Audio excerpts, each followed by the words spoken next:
You're scrolling through your feed late at night, and your thumb stops cold. A classmate has just posted something disturbing. It's angry, hopeless. Your immediate instinct is to tell someone, but that is quickly followed by hesitation. You worry about being labeled a snitch, or that reporting the post might ruin a classmate's life over a single bad night. This hesitation is often rooted in the belief that school authorities exist primarily to hand out severe punishments, like suspension or expulsion. When that fear leads to silence, it creates a vacuum. It allows early cries for help or escalating digital harassment to grow into real-world harm. To create environments that are genuinely safe, schools have moved away from fear-based punitive models. Modern reporting functions as an early intervention system, designed to provide students with support before a situation reaches a breaking point.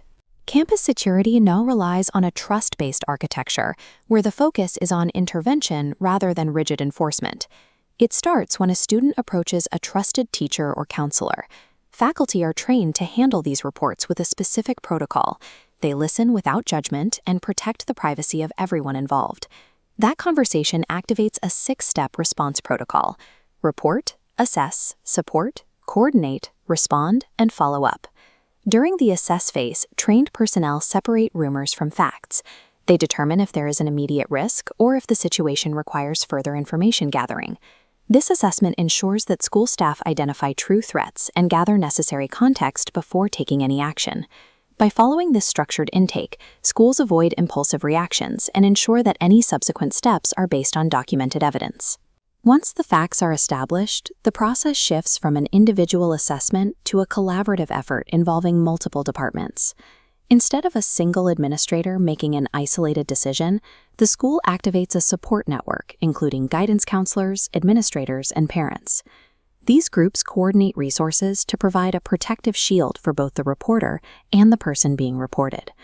During the respond phase, interventions are carried out with a focus on fairness and confidentiality for all parties involved.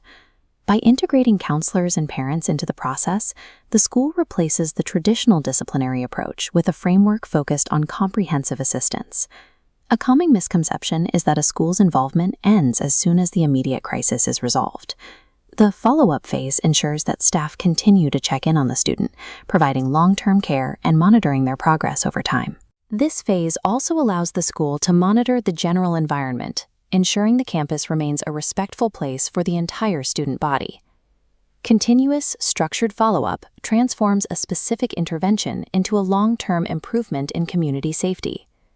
When these protocols are consistently followed, the school operates with a predictable safety net, ensuring that every concern is met with an organized response.